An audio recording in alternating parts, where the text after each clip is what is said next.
Hello and very warm welcome at Amish Cycle 5858. I am Amish Cycle. Foreign news have been reported by American, European, Asian, African, Australian news channels and the news agencies. So please, let's go to the headlines.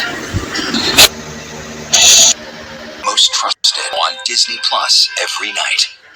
Tonight, the breaking news coming in right now, the U.S. launching a massive strike on ISIS targets in Syria. The U.S. this major retaliatory military operation tonight after the deadly ambush killing two American murder. The news coming in now, Mary Bruce live at the White House. Also, this storm hitting now just as millions travel for the holiday week ahead. Blinding rain, winds gusting up to 60 miles per hour.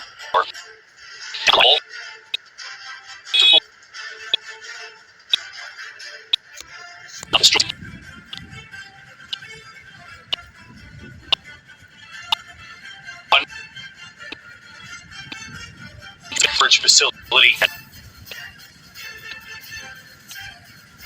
open. Tonight, the plane crash that killed a NASCAR legend and his family, and tonight we now learn his wife and her final text from on board that plane to her mother right before the crash. Tonight, there are chilling images coming in from overseas showing a man armed with a knife and smoke grenades attacking crowds. Multiple people have been killed. Authorities say the suspect then jumping to his death. Tonight, the new name on the outside of the Kennedy Center. Now, the Trump Kennedy Center, 24 hours. Christmas tonight.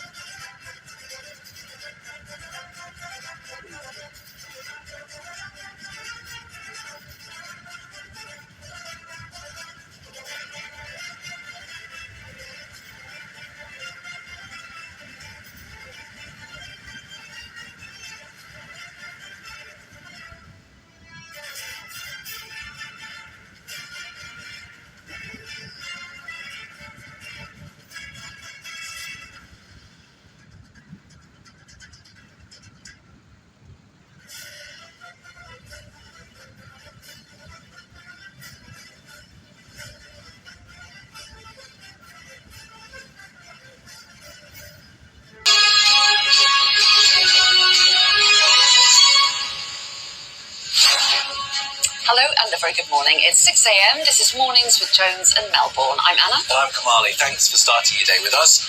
Here's how we're looking. Reams of celebrity photos are the first to surface from the released Epstein files. But campaigners are furious over the level of redaction. Plus, there are claims that this release of those files has broken US law. Hundreds of thousands of documents are still unpublished. Well, President Trump held a rally, but there wasn't one mention of the files. Also overnight, US strikes on Syria. The Pentagon says it teamed up with Jordan to hit over 70 Islamic State targets. Well, our team's making their way through the files. Tom Cheshire will be with us later and will bring us the very latest as they find it. Plus, Anthony Joshua wins in 6 rounds against a YouTuber and earns tens of millions as he builds up to an all-British heavyweight fight with Tyson Fury next year.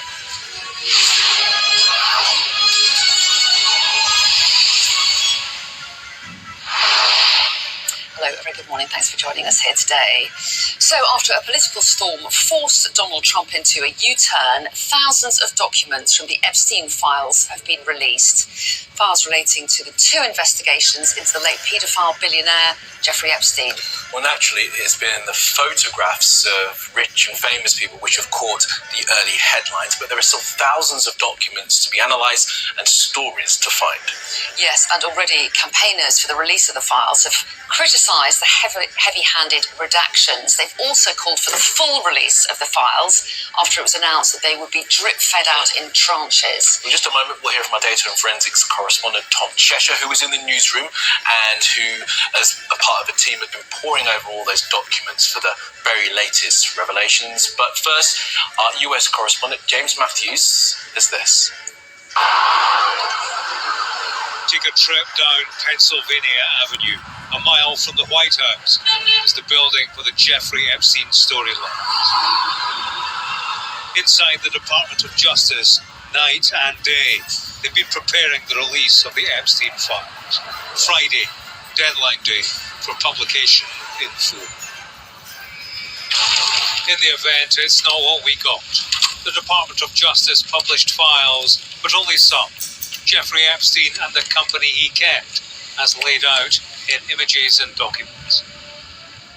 He surrounded himself with celebrity, even if inclusion in a photograph is no indication they knew or were involved in his crimes. The files contain images of Michael Jackson, here with Epstein, and here in the company of Diana Ross and former President Bill Clinton. The former Democratic president featured prominently in the release by a Republican Department of Justice. He's pictured here in a jacuzzi and in a swimming pool alongside Ghislaine Maxwell, Epstein's partner in crime. Bill Clinton has stated he knew nothing of Epstein's crimes and cut him off before they came to light. Ghislaine Maxwell was pictured outside number 10 Downing Street. She and Epstein were a pair who courted the rich and famous.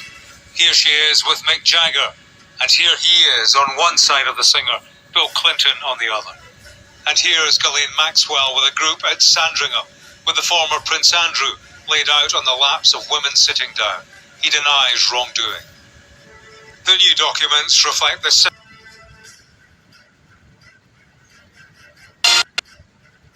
This Friday night, charged with terrorism. 3 suspects accused of plotting to kidnap Jewish women in Toronto. Alleged offenses that were motivated in part by hate-motivated extremism with potential links to terrorism. Why police say one of them was working for the so-called Islamic State. Breaking news, Epstein files deadline day. The trove of documents being released. So today, several 100,000, and then over the next couple weeks, I expect several 100,000 more. Help for Ukraine. Europe signs off on a massive loan as Putin faces the press. Biden.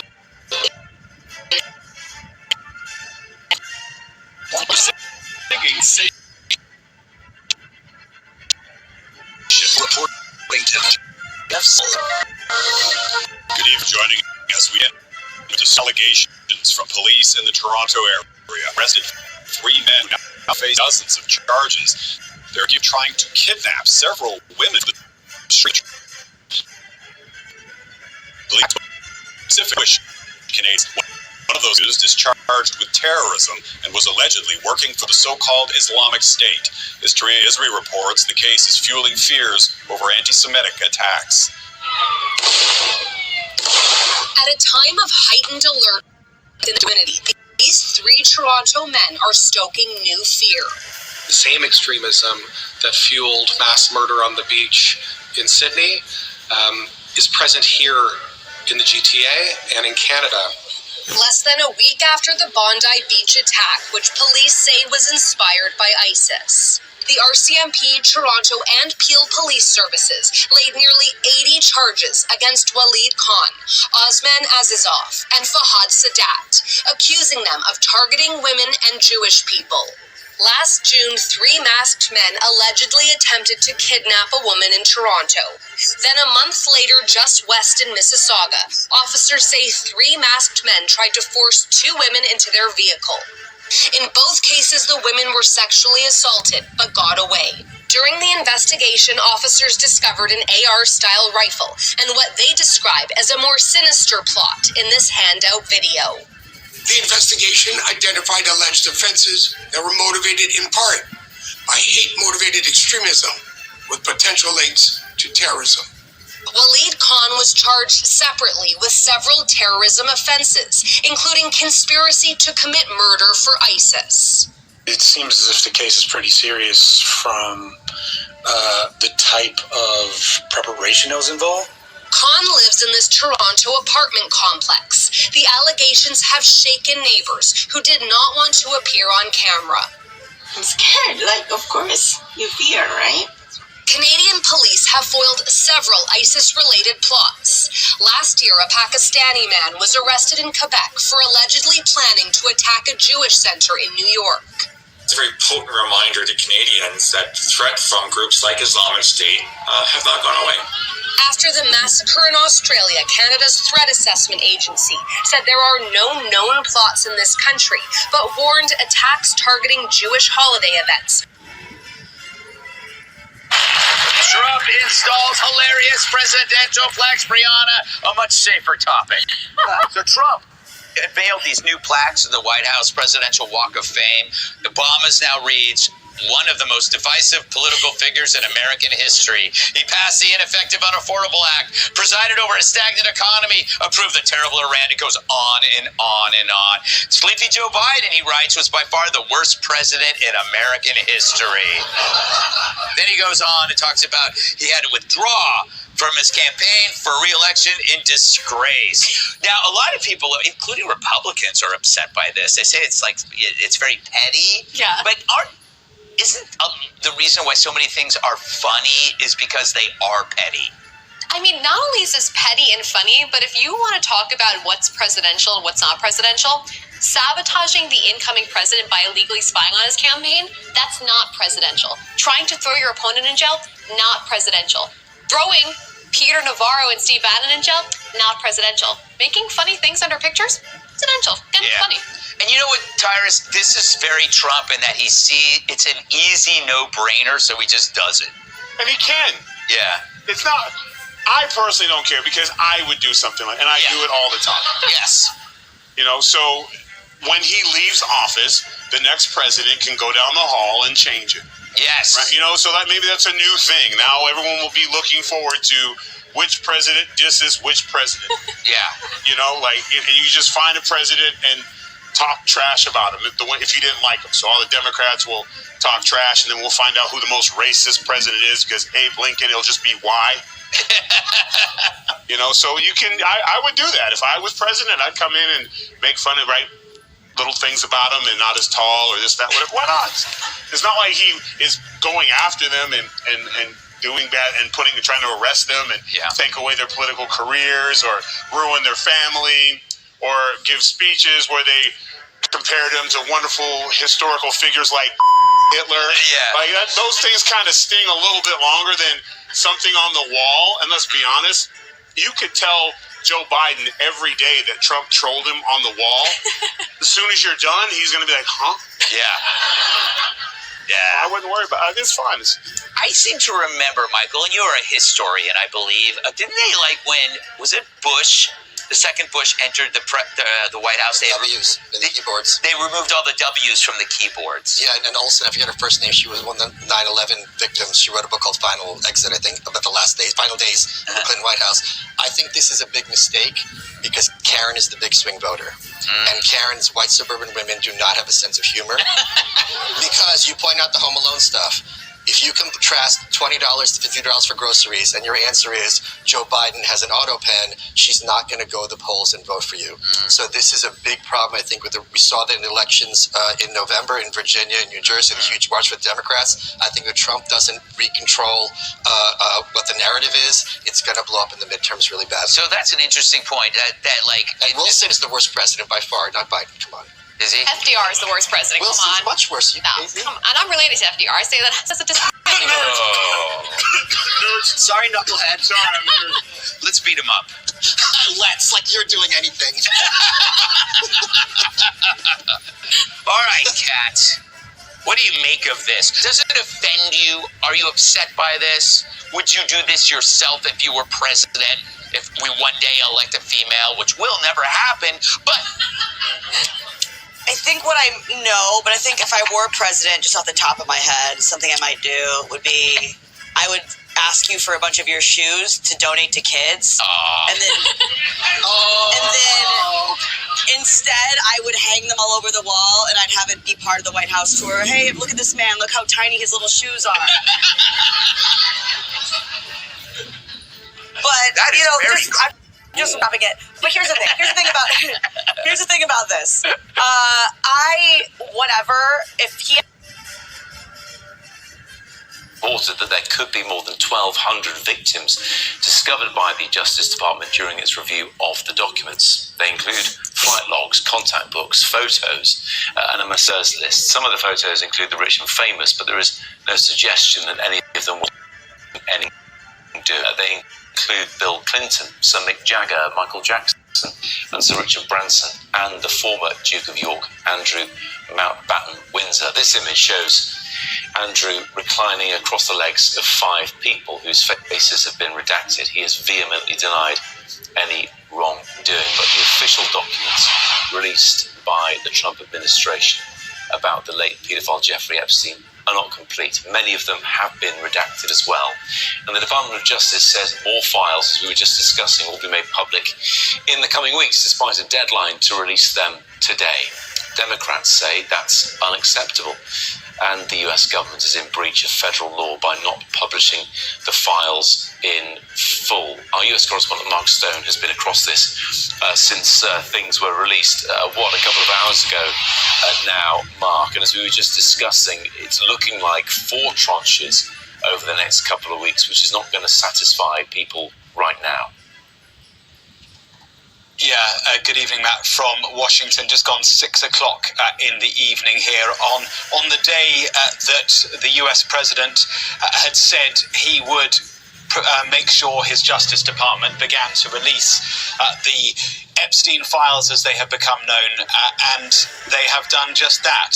We are getting the first tranche of what we believe will be many hundreds of thousands of documents that the Justice Department has said cannot all be released today. They have so many documents, they have so many redactions to do, protecting the identity of victims and others, that they will release more documents over the next 2 weeks, they say. And then, of course, there is a distinct lack of context to these documents. It's worth stressing, before I go through some of what we've got here, that association with Jeffrey Epstein does not equate to wrongdoing or to guilt. We know that Epstein was a huge networker. He was a prolific networker, in the words of Peter Mandelson, speaking to our own James Matthews a few months ago. Of course, one man who did have an association with him, an association which brought him down. There have been no mentions of Peter Mandelson, incidentally, in these documents so far. But Epstein moved in social circles, in business circles, show business, and the academia as well. And all those sorts of people, politics too, all those people are represented in these documents. Royalty, you mentioned Prince Andrew. Well, here he is in an ABC Timeless Audiobooks, only on ABC Listen. Today, New South Wales Parliament to fast-track urgent firearms and hate speech reforms.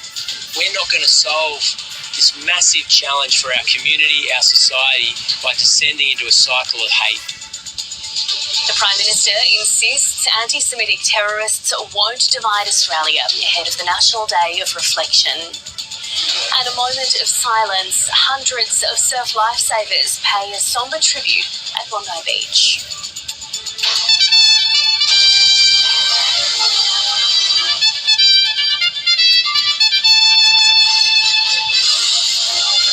The US government releases some of the Epstein files, but delays the release of thousands of others. And England back at the crease as they look to keep their Ashes hopes alive in Adelaide.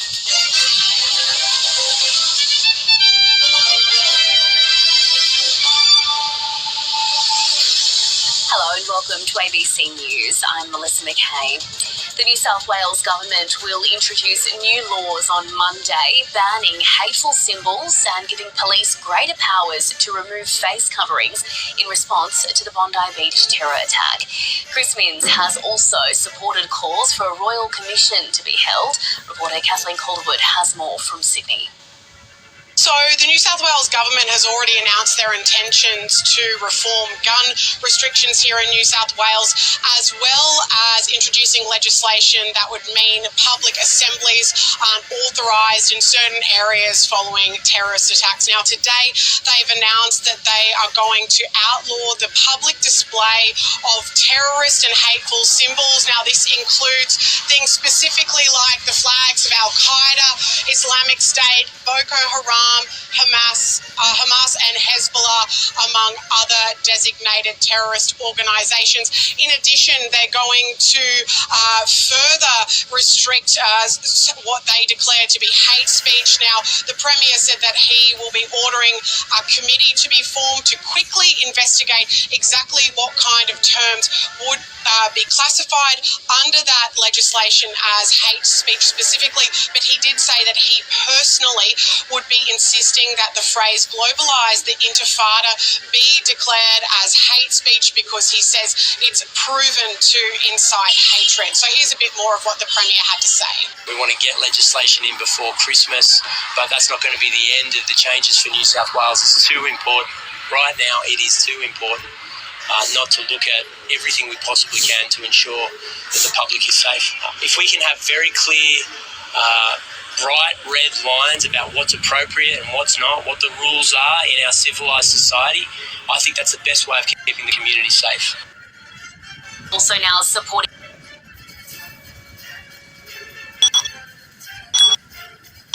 Africanism, the news. As violence in the eastern DRC escalates, a growing number of people are being forced to flee their homes and seek refuge across the border in Burundi.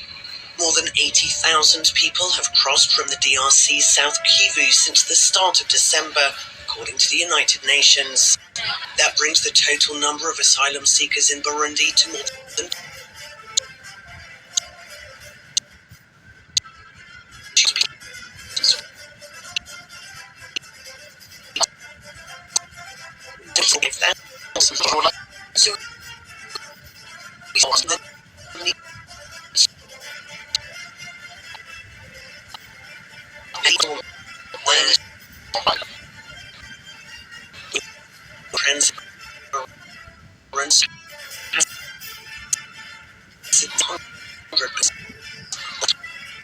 families in untenable condition.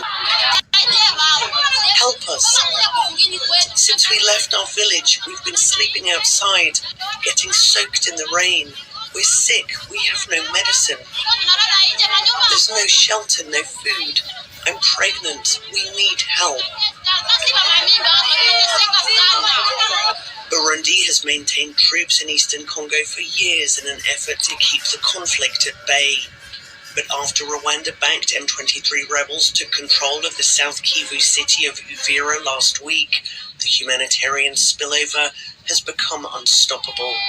In all, the conflict has displaced more than 7 million people. Greek authorities carried out a major rescue operation early on Friday morning after a vessel carrying 545 migrants sent out a distress signal off the coast of Gavdos Island, south of Crete. The Hellenic Coast Guard responded immediately, deploying 3 patrol boats supported by 3 Frontex vessels and 3 nearby commercial ships. All passengers, mostly men from Bangladesh, Egypt and Pakistan, were safely brought ashore on Crete. The migrants were transferred from the port of Agia Galini to a temporary facility in the Latsimas area where they will stay overnight. Local authorities are preparing the space with mattresses and blankets while expressing concerns about its suitability for even short-term accommodation. Earlier, another rescue took place south of Gavdos, where 32 migrants were rescued. French farmers staged an early morning protest on Friday outside President Emmanuel Macron's residence in the seaside town of Le Touquet, despite a delay in the signing of the controversial EU-Mercosur trade agreement. Speaking on behalf of the farmers in northern France, Benoit said the agreement should be scrapped altogether. Yesterday, more than 10,000 of our colleagues demonstrated in Brussels. They obtained a one-month reprieve for Mercosur But what we want is for it to be abandoned completely. In today's geopolitical context, this agreement no longer has any reason to exist. The mayor of Lo-Touquet has publicly voiced support for the farmers as pressure mounts on the French government to take a tougher stance in the deal.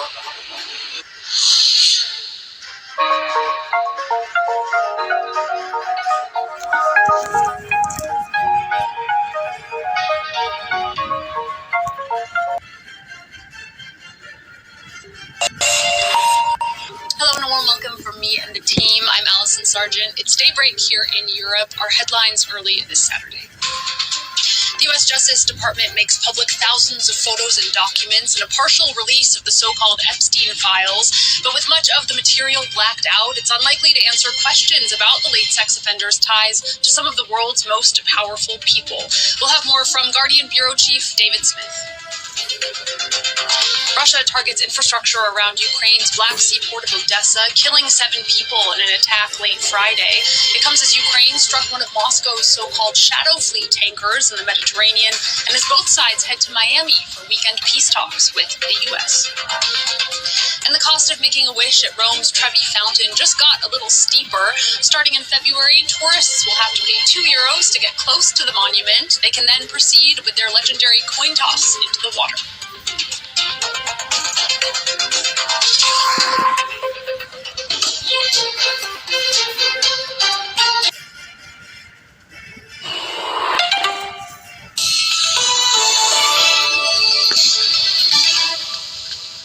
This is DW News, and these are our top stories.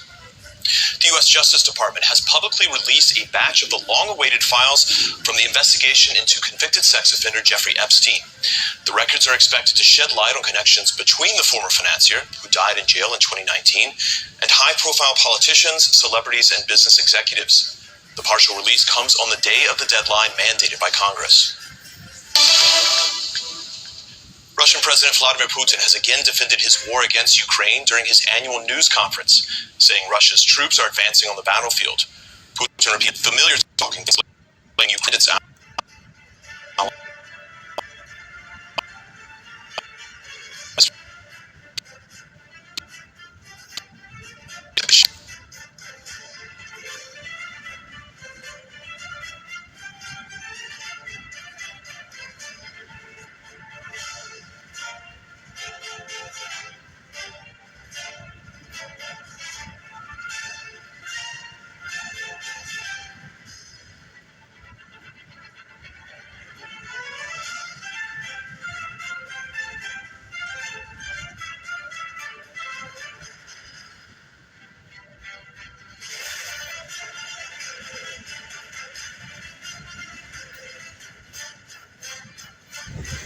Thank you for watching Amish Shakil 5858. I am Amish Shakil.